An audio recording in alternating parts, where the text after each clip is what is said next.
Play like a champion today. It's the Fighting Irish Squad Show. Everything Notre Dame Fighting Irish every week. Breaking down the biggest news and game-changing plays the way only Locked On Podcast Network can. Wake up the echoes. The Fighting Irish Squad Show starts now.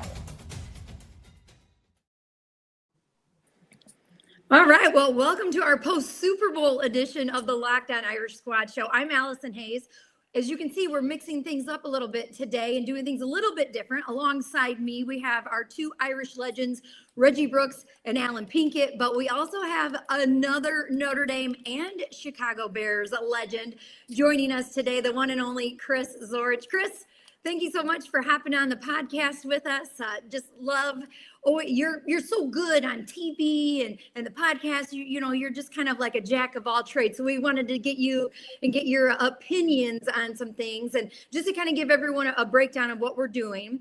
We're going to start things off. We're going to have Chris, obviously, get your thoughts on Notre Dame players making big plays in the Super Bowl on Sunday night. We're going to get some thoughts on this new Irish defense for the new year. The NFL draft is coming up, as well as some of your favorite memories from your career.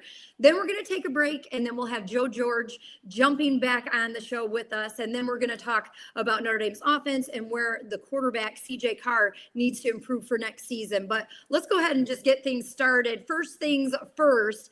How about last night's Super Bowl? I know we've kind of been joking. It was a little bit of a snooze fest at times, but, you know, I've got two running backs on this podcast. We got a defensive guy now joining us. Chris, you had to at least enjoy seeing Julian Love and Riley Mills doing their thing and winning a Super Bowl last night for the Seahawks. You are 100% right. Thank you guys very much for having me. You mentioned having Go on mute. Oh, I'm sorry. Am I on mute? No, we can hear you.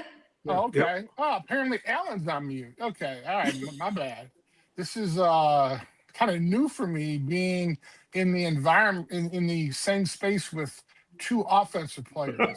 This is kind of, I was told that maybe there was going to be like Mike Stonebreaker or somebody here where we can kind of offset it a little bit, but no, we don't need all that defense on here. With two offensive guys, that's fine. Yeah. But Allison, to answer your question, it was awesome having a chance to see defense do so well. I haven't really been following the Seahawks as much, but I saw that they had, what do they call, the nightmare defense or the dark side defense or something like that. They've been playing lights out.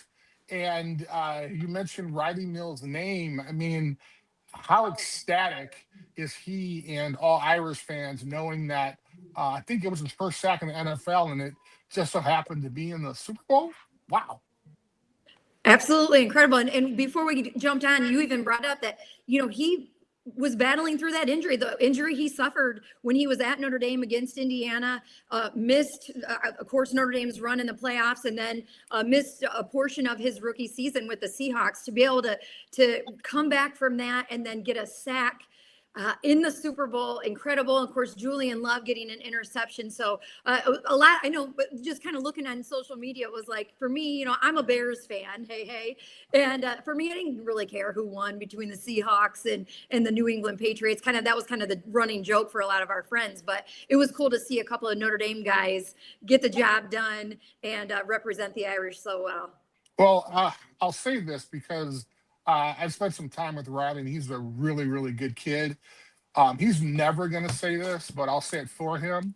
You know, for him to miss all that time last year when they were making their run for the national championship game, you know, I'm pretty sure he felt a lot of guilt knowing that, you know, his dominance was really needed.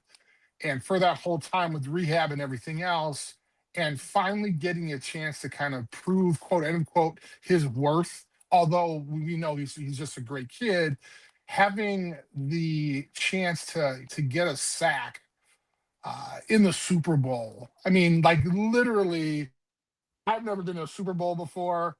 I've had a couple sacks, but not on the biggest stage ever. And for him to have that opportunity, for them to talk about it, and of course for him to do his signature move, was just an amazing, amazing time. And I'm sure, Allison, if you have a chance to talk to him, he's going to be modest and say, oh, well, I did a lot of hard work. But for him, I'm sure that was just the icing on the cake, literally in his first year in the NFL. Just awesome. Well, I'm going to include our legends here as well. And glad Alan's back in, had a little technical difficulties, but he's back in the game here with us. Chris, you were a second-round draft pick from the Chicago Bears in 1991. I want to get your thoughts on this group of Notre Dame players who are draft eligible. But first, before we get into that, I want to know what it was like for you. I mean, you were a Chicago native. What was draft day like for you? I know it was different back then. It's not all the hoopla and pomp and circumstance that it is today. But what was that moment like for you to get drafted by the Chicago Bears? It had to be unbelievable. Yes, it was. And then, well, first of all, having a chance to be drafted in the NFL period, I think during my time they had 12 rounds maybe. And so you were just kind of hoping to have that opportunity regardless of what round. And as a shorter defensive tackle, I really wasn't sure what round I would go in. I knew it wasn't going to be the first round, but they were projecting anywhere from the second to fourth round or something like that. And I was fortunate enough, like literally, God willing, that I had a chance to be drafted by my hometown team. I mean, that's only a handful of people literally have that done every year, and that's just an amazing, amazing experience. And I was on cloud nine. Unfortunately, I just wish my mom was alive during that time because she had a chance to actually meet Mike Ditka at a all-state banquet when I was a senior in high school. And so he was a speaker, and before the event, my mom and I got there a little early, and he was in the lobby of the hotel that they were having the event at. And my mom was like, hey, look, there's Mike Ditka. I'm like, yeah, that's awesome. She's like, go say hi. I'm like 17, 18 years old. I'm like, there's no way. I had a severe stuttering problem. I'm like, there's absolutely no way I'm going to go talk to that guy. So what does the mom do? My mom gets up and goes over and talks to him. I'm like, oh my God, she's embarrassing me, right? So I'm trying to hold her back, but she goes over there. And a couple minutes later, she kind of waves me over and said, come on. And Mike Ditka, like literally the legend of the Chicago Bears, the town I grew up in. My mom and I were both fans. And he's like, hey, Chris, how you doing? Your mom's speaking, a lot of great things about you. You're going to Notre Dame. That's terrific. I went to Pitt, so we're talking a little bit. And like, I literally didn't hear anything he said. And then I go, Coach, can you just remember my name in 4 years? Now, of course, he did not remember my name, but having the chance to kind of get that call and him asking me how I would like to play for the Chicago Bears. And I kind of made this famous quote at the time that my agent was pissed at me for, but I said, sir, I would pay the Bears to play for me. Needless to say, my agent was pissed. But. That's awesome. Well, all three of you were drafted in the NFL. Did any of you guys cry? Can you be honest? Did you get teary-eyed? Did you choke up at all? I didn't cry because I had to wait so damn long. And there was some talk. In my case, there was some talk of potentially going in the first round. And then on the telecast, they had this board that listed like the top 50 players. And there I was at like number 19 or number 20.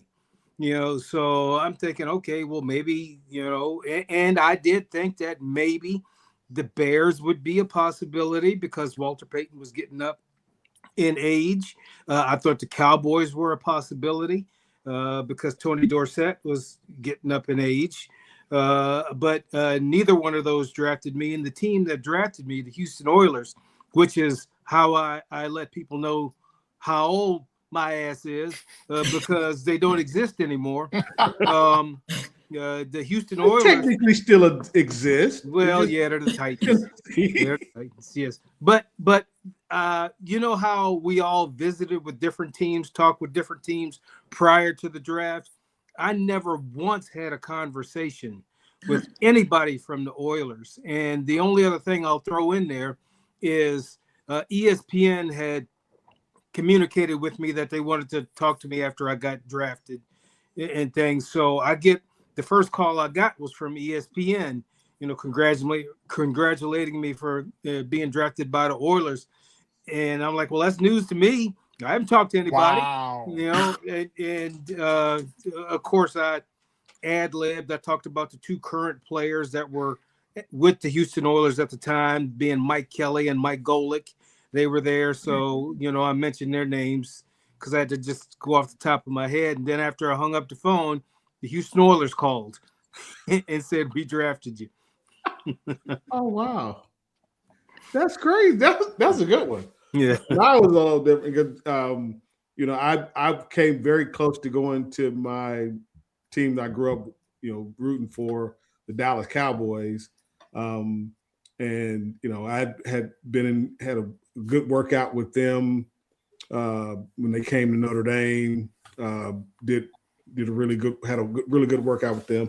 They had someone at my house, my mom and dad's house in Tulsa, because it was, hey, you're locked in, be the last pick in the first round with the Cowboys. They just won the Super Bowl, earlier that year. And so I'm like, oh, this is a no-brainer. So, everything was going good. And then, again, to your point, Alan, you talking about how you go visit different teams. I did take a visit to the Redskins, or they brought me in. But I'm like, I just didn't see it because they had Ernest Biner, Brian Mitchell, Ricky Irvin. So I'm like, they clearly don't need a running back. And a couple of years before that, they had just won won Super Bowl. So I'm thinking, had came in, did the little dog and pony show for them, and was like, oh, okay, that's nice. But I'm like, I'm going to be a Cowboy, and so they called and was like, hey, we're gonna trade out of the first round because Jimmy Johnson was big on those trades to get more picks, but they said, hey, you're still going to be our first pick in the second round. And literally they had the 46th pick in the second round, and Washington, and I'm thinking, Washington is calling me. Dallas is calling me and saying, hey, we're going to pick you with the next pick. But it was the Washington Redskins calling me in the 45th pick. And I was kind of like, oh, wow. Like, who is this? And it's like, this is Don Bro with the Washington Redskins. And I'm like, who? I had no clue of what was going on. Wow. And I'm looking at the guy that's at the house because we were going to leave, like you go and do a press conference the next day. So we were going to leave, in Tulsa's like, 30-minute flight from Tulsa to Dallas. So I was like, we were, all prepped and ready for that. And I just remember, like I said, years later, that same year, we played Washington. We played Dallas, I think, the first or second game of the season, and we wind up beating them. But that was the year Emmitt Smith held out. And I remember Jerry Jones coming over saying, hey, and, and it was kind of funny because he was like, you should have been a Cowboy. Even because we played him twice a year, and every time we played him, he'd bring that up. And you were like, I want to be a Cowboy. Like I said, I didn't know. I wasn't on the level of Peyton Manning and John Elway, so I didn't know that I could say no. If I'd have known then what I know now, I would have like, no, I'm good. You guys go ahead and go on and pick somebody else because I really want to be a Cowboy because, like I said, I grew up watching, like I said, Tony Dorsett, big fan, Roger Staubach, and then, at that time, they were just like the hot team. And it was kind of similar because me coming into Notre Dame, they had just won a national championship. And it was like, man, this would work out perfectly for me, going from, should have won a national championship to winning the Super Bowl. I'd have been okay with that. So wow, that's crazy. Like beat red and was like, he just left the house and it was just really awkward. Yeah, very, very different experiences for you guys, Alan and Reggie, compared to what Chris went through. I mean, and hopefully we're going to see these Notre Dame players this year that are draft eligible. They're going to have this amazing experience like Chris did. So to kind of backtrack to that, just, looking at these guys that are on this Notre Dame team, that are now draft eligible, that are, hoping to make their dreams come true. We'll start with you, Chris, just taking a look at it. I'm asking for you to take a defensive player. Just of those guys, who do you feel like maybe has the most potential to, whether that's longevity or that's to make an impact right away, but who are you kind of looking at from this group of Notre Dame players who are going to the NFL draft this year? Well, I'm going to be a little realistic. The list of draft eligible people versus who actually gets drafted, there might be a little skewed numbers there. Although obviously I want every kid who's draft eligible to have a chance and an opportunity, but unfortunately that doesn't happen. And a lot of times, if it's coaches, if it's agents, if it's parents, they're pumping you up thinking that, hey, you got an opportunity. Why don't you leave early? Why don't you go with this agent? I have these contacts. And I think we saw it literally a couple years ago when everybody was so high and everybody thought that there may be like 5 or 6 kids getting drafted from Notre Dame. And I think 2 guys got drafted or something like that. And so I feel the same way with like a recruiting class that's coming in. You got all these 5-star, 4-star kids. And I guess because I lived it, where I saw kids who are 5-star guys or really prominent, great players really fail when they got to college. And what happens is, like, you really want to look at the opportunities that you have at the time. I mean, I remember some great players. Reggie and I were fortunate enough to play with each other. Wow, that sounds really weird. Sorry about that, Reggie. We were on the same team together, and we saw some great players leave. We saw some great players not pan out. And I would like to kind of talk about the kids that may be on the border, right? Because everybody assumes our 2 running backs are going to go really high. But I think I was reading that the receiver, Malachi, I believe his name is, had a really great like Senior Bowl and really great practice and stuff like that. Now, those are the kids that I like get excited about, right? Because those are kids that are hungry. Those are kids that are fighting for an opportunity for any roster spot. And I think things change when you realize, hey, I'm supposed to be the first round guy. You may fall to the second round. You may not even get drafted that high. And then you go from, hey, I'm going to buy four homes for my family to, I just want to make the team. And so I think this may be a conversation for me that I like to have, after the kids have been drafted, because for so long, and again, you go to big programs for this opportunity, but also the coaches are selling you a bill of goods saying that you come here, you're going to go to the pros, and 3 or 4 kids can get drafted versus the 15 draft eligible kids that are supposed to be there. That is such a long ass answer to your question, Allison. I apologize about that. But as you can see, like I'm more concerned about the guys who may be giving something up, thinking that they'll have this opportunity. I want you to chase your dreams, but also it has to be realistic. And I'm not sure how many guys are in that position to say, hey, I am a first, second, third, or fourth round guy. Here's the realism behind that answer. And I go back to when only seniors were eligible. Now you've got juniors that are eligible, but there's like 20,000 eligible seniors. About 550 get invited to the combine, and then what? A little over 100 get drafted, and maybe 200 get drafted. No, not even 200. Maybe 150 get drafted, and a quarter of those make a roster. So it's less than 1% that get on an NFL roster. Reggie, you had some thoughts. We kind of talked a little bit before this, and you did have a guy from defense that you felt like had some potential. Well, in terms of, like I said, it wouldn't necessarily say, being from a defensive standpoint, I don't really see a lot. I'd be surprised again if any of them get drafted, just because again they haven't, they have a little bit of film out there, not a ton, but Jalen Stroman coming over from Virginia Tech, I like him just by what I saw from this past Super Bowl. He fits that build of 6'1", 6'6", 200-something pounds.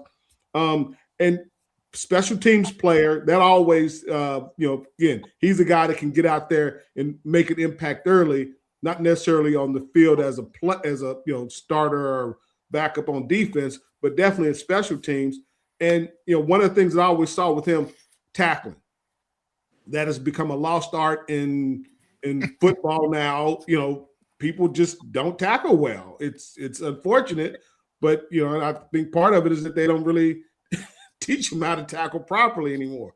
But I always liked the way the young man tackled. When in the game you saw him in, he was pretty solid tackling, pretty decent cover guy, and he's one of those guys that can get down there, cover in the slot, cover down on a receiver, but also the ability to cover tight ends, because that's, to me, and I'll talk about him later. How I feel about number 9 for Notre Dame, and his ceiling, or what he's able to do. But just Jalen Stroman, I think again having those battles with some of those guys that he played against will help him at the next level. But I would be shocked if he's drafted. But it really also depends on kind of what's in vogue, or what kind of runs that they're going to make in the draft. If they're going to get a run on quarterbacks, which I don't think there will be. Is it going to be a run on defensive tackles or defensive linemen, rush guys? So what are the runs in terms of people drafting? Because teams will overreach, especially if they're not not in a position to get one of the top guys that they were looking for at a certain position. So I don't necessarily see him getting drafted, but you never know. But his capability at being able to play at the next level, I'm going to be interested to see how he runs, because that's always going to play. But his ability to tackle, I can't overstate that. The one guy that was like all world for Miami was Ray Lewis, and the biggest thing about Ray Lewis tackled. Mm-hmm. He's one of the best tackling linebackers I've seen. And people are always, well, he was this. I was like, yeah, he was that because he tackled people. He got you on the ground, And I will say this, playing defensive guys, I had the misfortune of being on that side of the ball for a few years. You enjoyed that cup of coffee. Oh my gosh, that was so brutal. And coach, the defensive back coach, I hated him. I literally hated him. Chuck Heater, I wanted to choke him out, because I came into Notre Dame at 175, 180. And, I played offense my first year and then moved over to defense.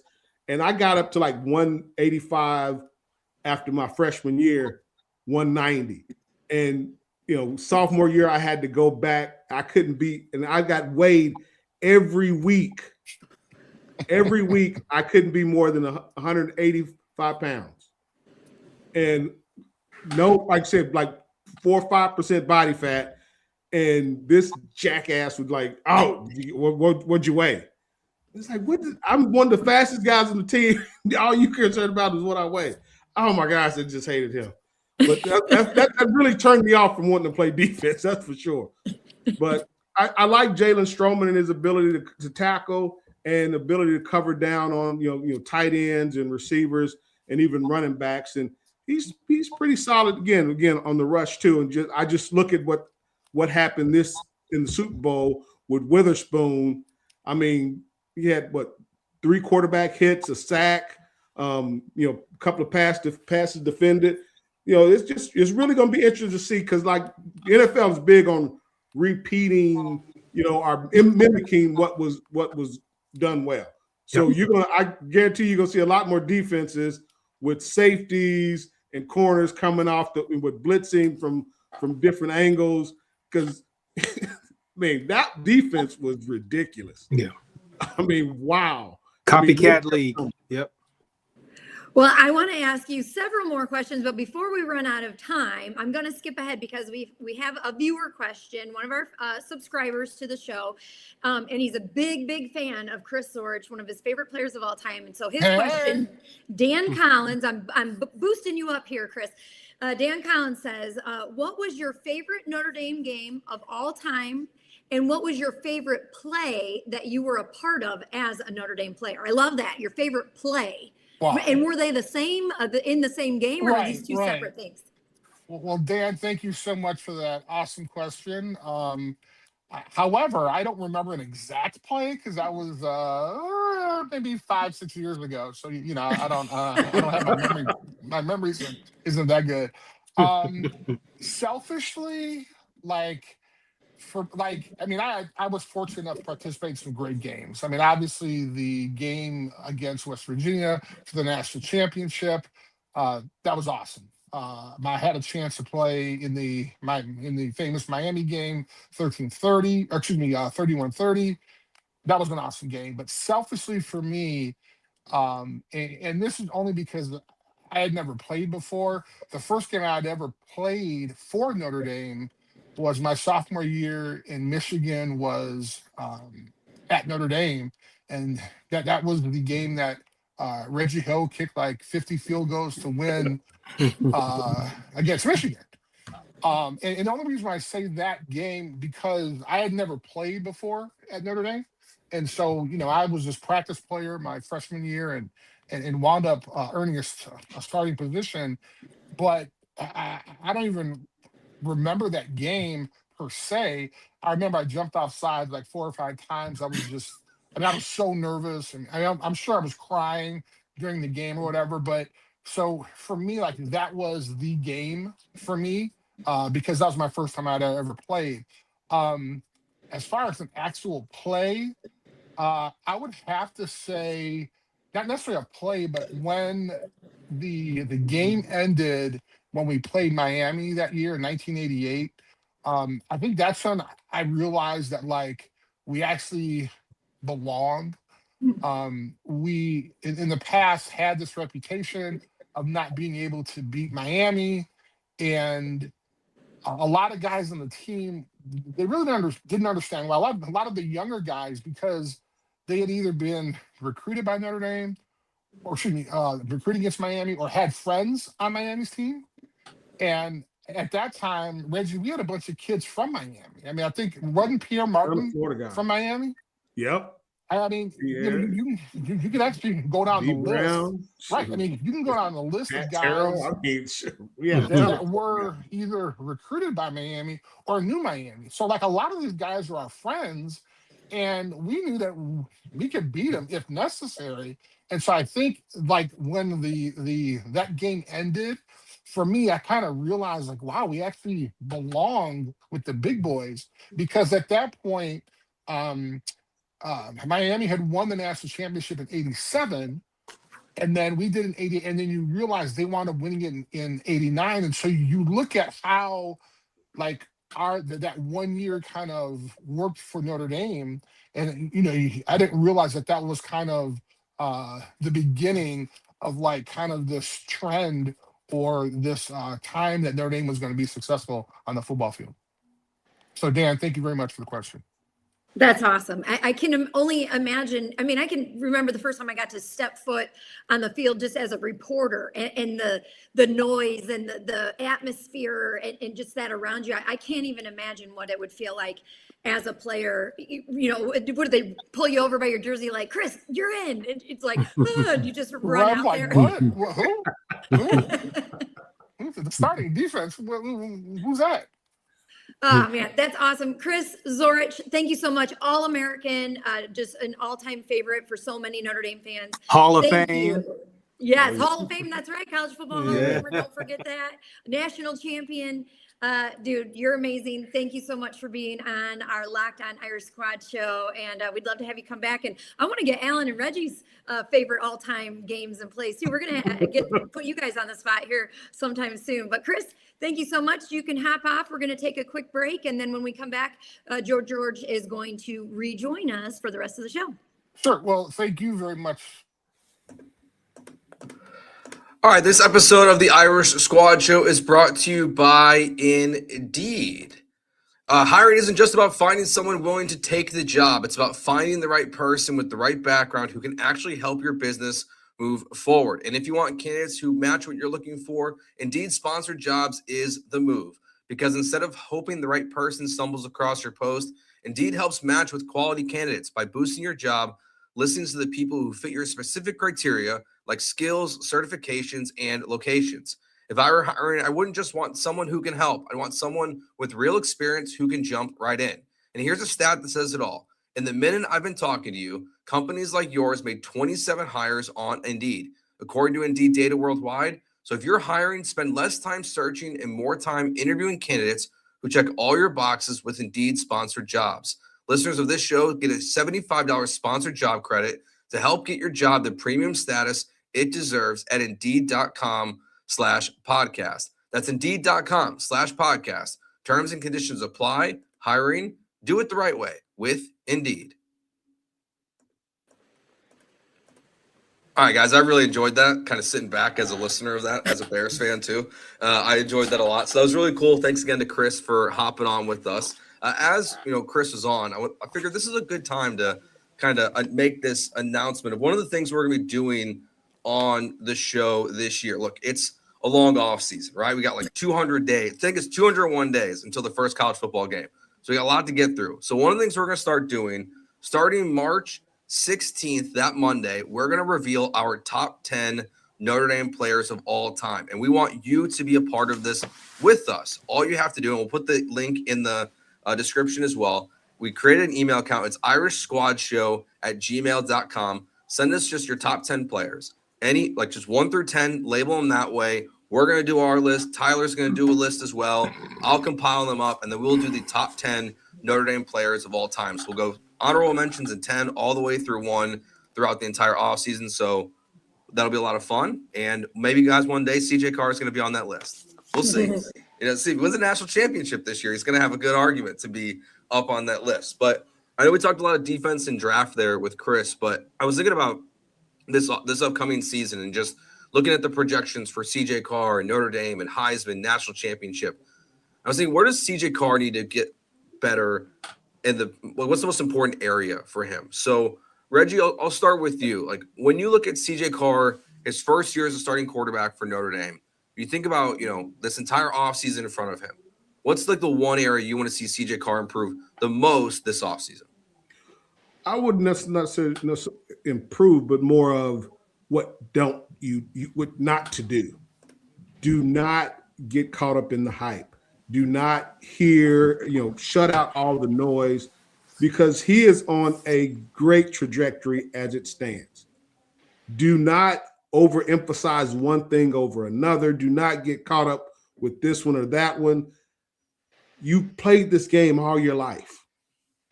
Just continue to do what you've been doing all your life. And I say that because so many times, especially at that position, you feel you have to do something spectacular to win the game, or you have to do something extra. He doesn't need to do anything extra.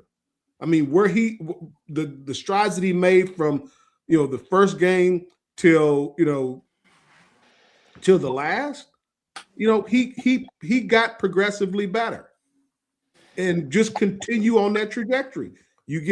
Be better this game than the game before. So be better this practice than the practice before. Are you improving with your ability to manage, all the things that come with being, the quarterback at Notre Dame and being the quarterback in any top 25, football program?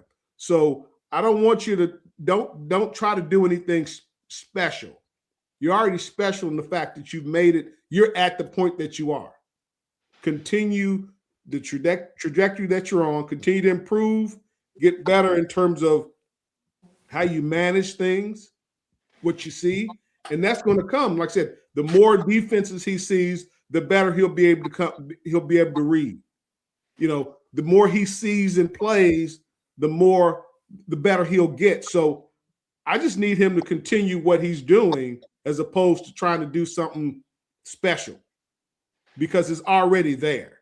Now it's just a matter of going out and executing, you know, game in and game out, practice in and practice out. Alan, what you thinking? Where's CJ Carr got to improve? Well, I would have to agree with a lot of points that Reggie made that, you know, when he did make a mistake in a game, he usually came back and either corrected it in that same game or the week later made the correction. And so just continuing on that particular trend of just trying to improve all the time. And one of the things I always try to emphasize to kids in college is, you know, when it comes down to it, you got 44 shots to prove that you can play on Sunday. And that statement is a little dated because that's back when we played 11 games a year, you know, but you got 44 shots to prove that you are worthy of playing on the next level. Yeah, that's not a lot of opportunities. So what it comes down to is practice. You got to improve in practice. You got to make a point that practice is so important because what happens is you want the game to feel like practice because in practice, you're loose, you're free, you know, and I can use myself as an example. In practice, somebody throw me a pass, I catch it with my hands. I might catch it with one hand. In a game, I'm trying to cover it all up with my shoulder pads. I'm too nervous to catch it. My pen didn't trust my hands. And I had to really fight through that and trust my hands. And that came from practice. So, you know, practice just gains more importance. If he does that, he's going to be fine. And, you know, the fact that he's accumulated, you know, a log of experiences from his first year that usually when you play your freshman year, you are so much better your sophomore year. And in fact, it's the game slows down quite a bit. So the thing is not to do too much, just play within yourself, you know, but it's basically how he's taught. Dudes open, hit him. That's basically what you got to do. Nothing inhumane. Dude is open, hit him. I love it. For me, I mean, I think CJ Carr is developing exactly the way that he should be. What we saw even from in the offseason last year through spring ball, and then the way he was able to mature and grow throughout last season, I think he's right on track and he's doing all the things that he's supposed to do. Totally agree with you, Reggie. Up here, don't get caught up in all the Heisman hype and all of that stuff. And I don't think that he will. I don't think he's that kind of guy that's going to get too carried away with any of that. And he is a practice guy, which is huge also. Just little things. I mean, we all have places where we could improve ourselves. So things I might like to see from him is just maybe putting on a little bit more muscle and just, you know, increasing your strength. And then, you know, while he is capable of escaping the pocket, he's not typically known as a run first quarterback by any means. And so, you know, it'd be nice to kind of see him developing some more comfort within some design runs and improving his ability to extend plays with his legs.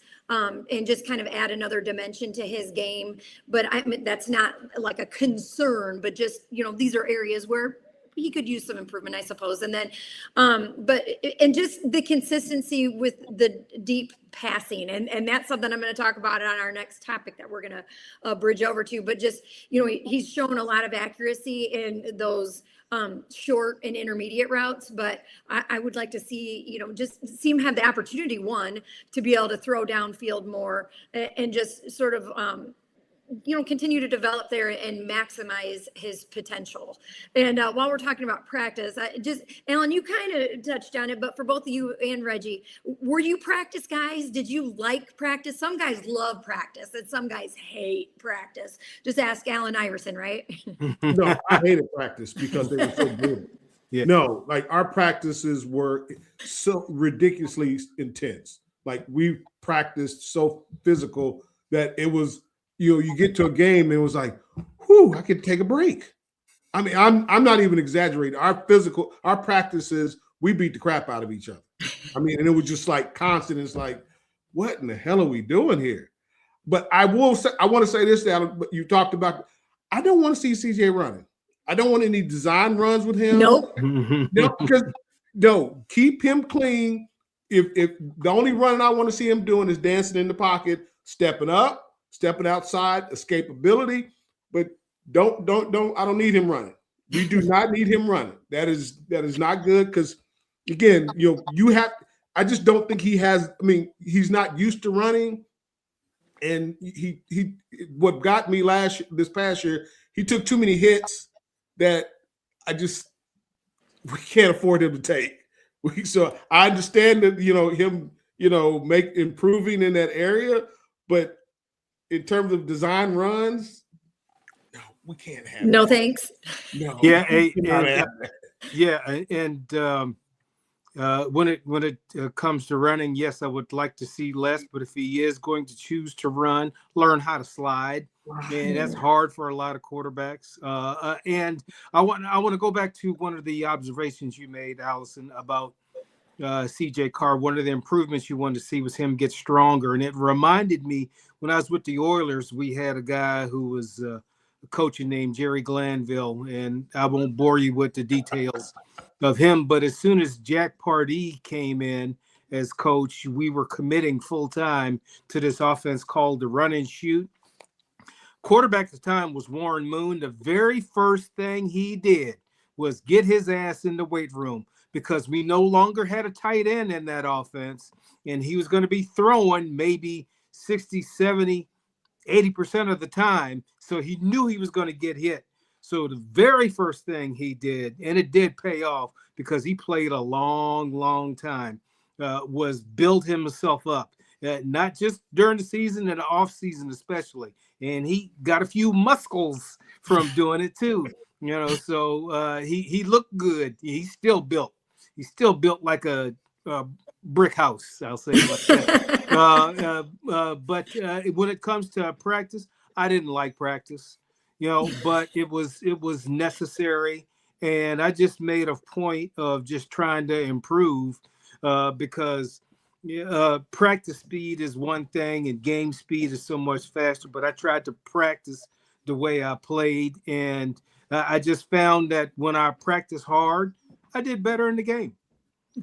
Yeah, I'll say back in my day, 2 days in high school, they were tough, We had this light pole we always had to run to. It was terrible. All right. We'll take our next break. We'll talk about expectations for this offense for next year, because one of the things I want to hit on with CJ is something I'm hoping we see next year. And it's really more, I guess, a Denbrock thing than is a CJ thing. We'll get to that next year on the Irish Squad Show. This episode of the Irish Squad Show is also brought to you by Wayfair. The new year is here, and it's the perfect time to reset your routine and refresh your space. If you're spending more time at home, you might as well love how it looks and feels. That's why you should turn to Wayfair. It's a one-stop shop for getting your home back on track. From bedding and mattresses to storage solutions for every room, Wayfair makes it easy to start the year fresh. Wayfair has everything you need for a full home refresh all in one place. Whether you're updating your living room, organizing your space, or upgrading your work-from-home setup, Wayfair's huge selection makes it easy to find exactly what works for you in style and budget. It honestly made getting back into routine this year feel a lot more manageable because just having new stuff around the house it's a nice thing to have. So get organized, refresh, and back on track this new year for way less. Head to wayfair.com right now to shop all things home. That's WAYFAIR.com. Wayfair. Every style, every home. All right, this isn't a CJ thing, guys. But I'd like to see him under center next year. Just a little bit.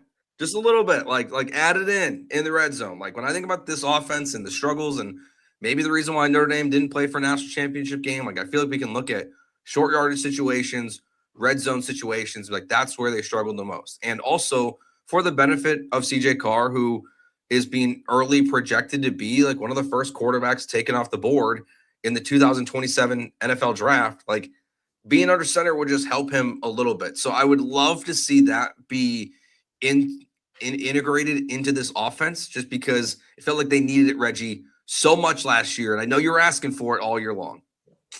Yeah, I mean, come on. He can do it. He did it. He can do it. It's okay. It's okay, Denbrock. He can do it. It's okay. Go ahead. Nobody's going to be upset if we see CJ under center. Nobody's going to be upset at all. I mean, I think, and I 100% agree with you, Joe. That will improve, because I really think, again, the play action pass is going to be huge for this team.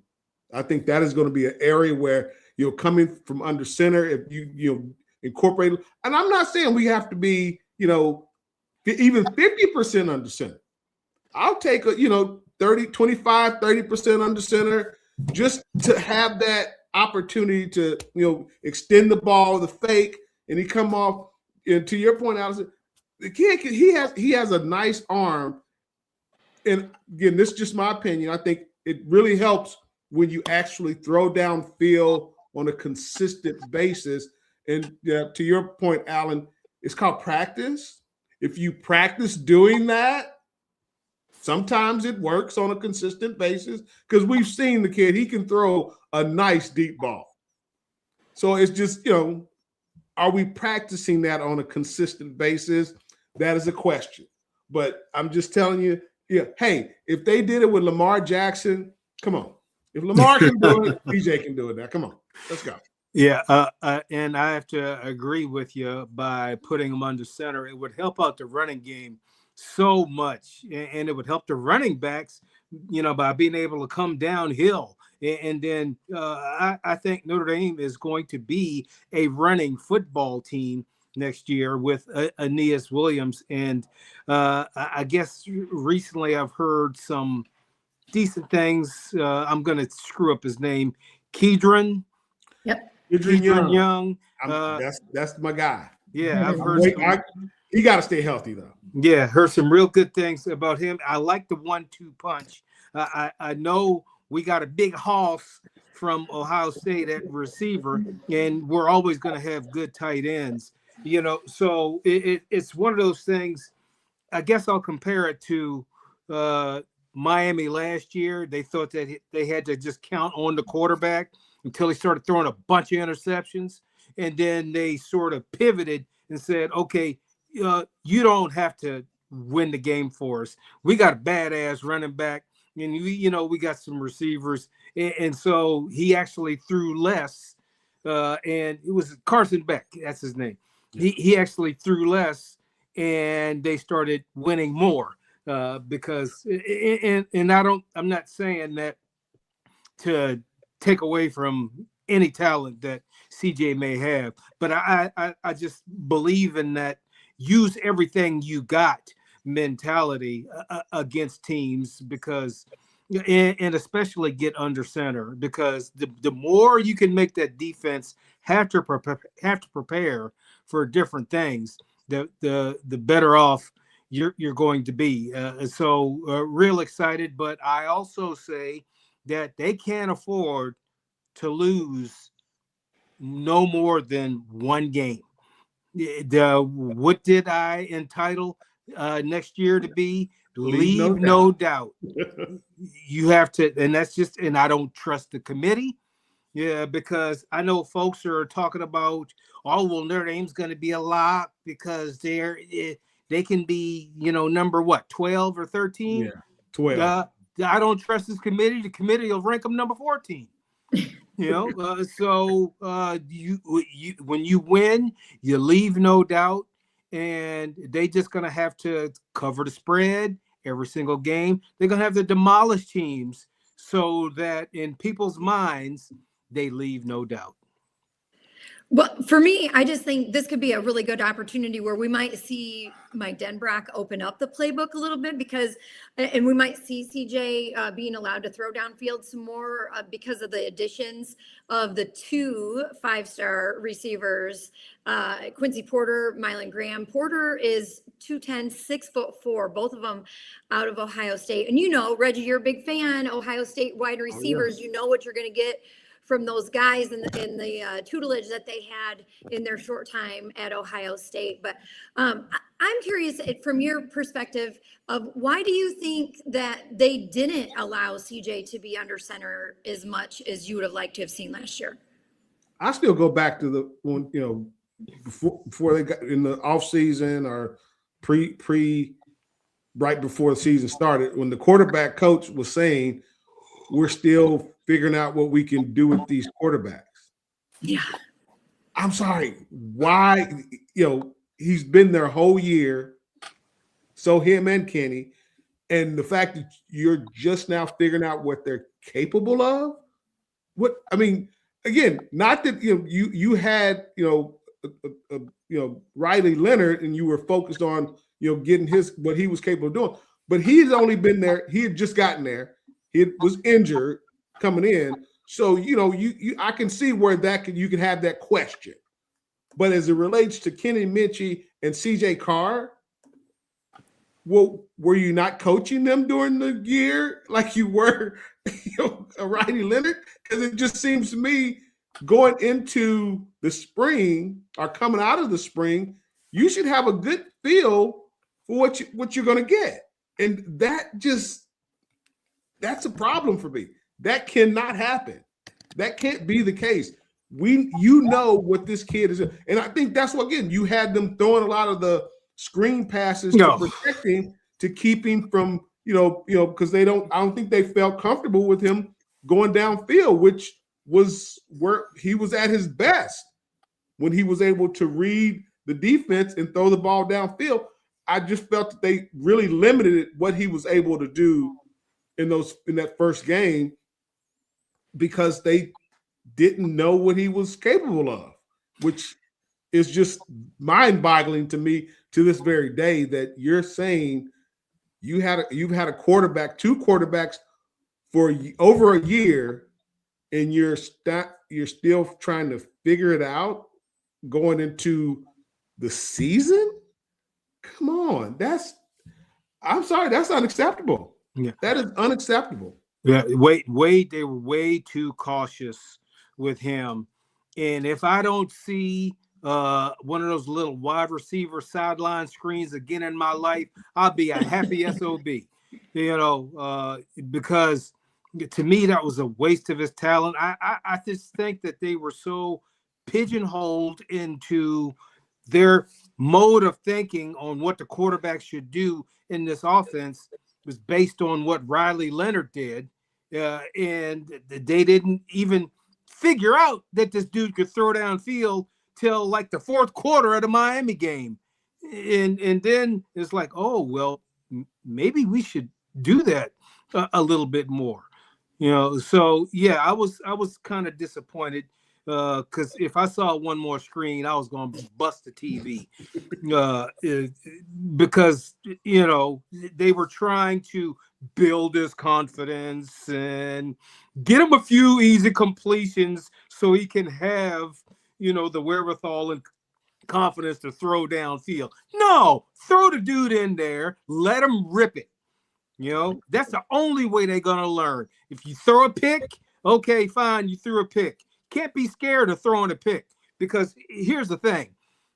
I don't want a modest quarterback.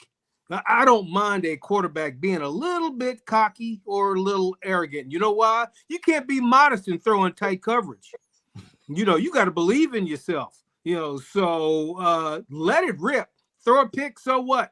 I'm coming back. I'm throwing some more. So I hope they take that attitude when they enter the season this year. But he has proven that he is excellent throwing it downfield. Now let's see Denbrock open up that offense, to, be able to, maybe one screen a game, maybe one, but intermediate and deep, he can incorporate all of that and you can drive a defense crazy.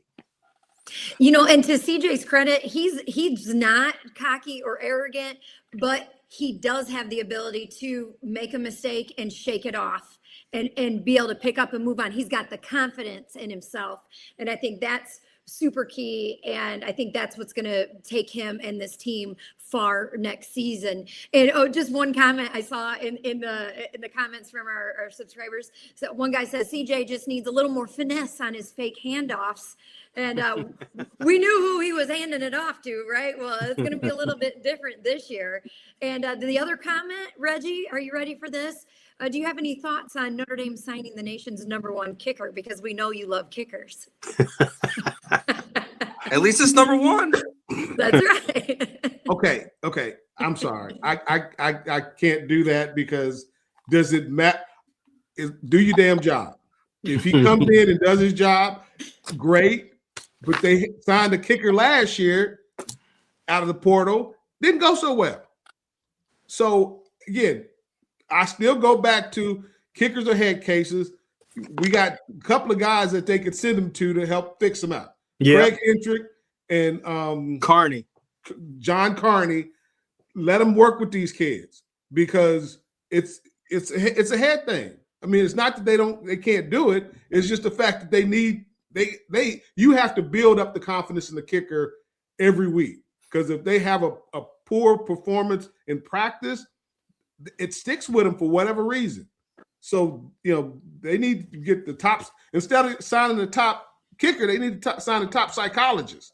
How about that? Let's sign one of them. Yeah. Before we wrap up here, go ahead, Alan. So much of it is the operation. They always talk about the operation, and they almost become robotic in doing the operation. And that's why I would love for a John Carney to come in and coach him, because he was very big on the operation, but he's missed a few kicks in his day, but it never deterred him and never got him down. In the NFL, I saw him miss an extra point and they lose. He didn't bat an eye. He's like, all right, I'll come back next week and make a kick. So even though there's not patience for missing extra points, the operation is one of those things that the kids got to excel in, but have confidence, daggone it. And I hope that we do have a great special teams coach, but I hope that he can take a couple psychology classes while they're at the school. Well, there is that going to be master's some program. competition for sure. It's Spencer Porath, the guy who's transferred in from Purdue. His long career is 53 yards. He went 15 of 17 last season. And then Micah Drescher, he's the top-rated kicker out of high school in the 2026 class. And then also they've got Eric Schmidt that was the returning sophomore. So there's going to be 3 guys battling it out. We'll see how it goes. Last thing I'll throw in here before we wrap up. Alan, you mentioned covering the spread. The opening line is out for the game. It's 16.5 is what Notre Dame is favored by to win by in week 1 against Over Wisconsin. Yeah, it actually was 19.5, and it's moved down a little bit. So, Why is there a spread already? People are ready for college if football. You can get in, if you can get in early, because this line is guaranteed to move. Yeah, for sure. I would hope so. They haven't even started spring. They just started spring ball. We got 200 days. You don't even know who the freaking starters are. How do you? Yeah, and you don't know, somebody could get injured. Yes. You don't know, but if you can get in early and lock in a certain number, you can. I wouldn't say guarantee, but you can almost solidify money in your pocket. And I say all that. I don't gamble, but I always watch the line. And it's amazing to me how Vegas is right most of the time. I feel like I should be getting, some counseling from them on picking winners and losers. Sometimes they make me feel like I don't know a damn thing how close they are. But I watched the line, and I could see it being 16. And if you bought in at 19, you'd probably be okay. But the goal is to drop 50 on them, no matter what the line is. I agree. All right, that will do it for this episode of the Irish Squad Show. Again, reminder, we're going to start doing our top 10 Notre Dame countdown in March. So all you have to do is send your top 10 players of all time to irishsquadshow@gmail.com. Thanks again to Chris Zorich for joining the show today. Awesome interview. So if you are skipping around and didn't hear the whole thing, definitely recommend making sure you check out all of that. So for myself, for Allison, Alan, and Reggie, we will talk to you next week. Enjoy the rest of your week. Peace.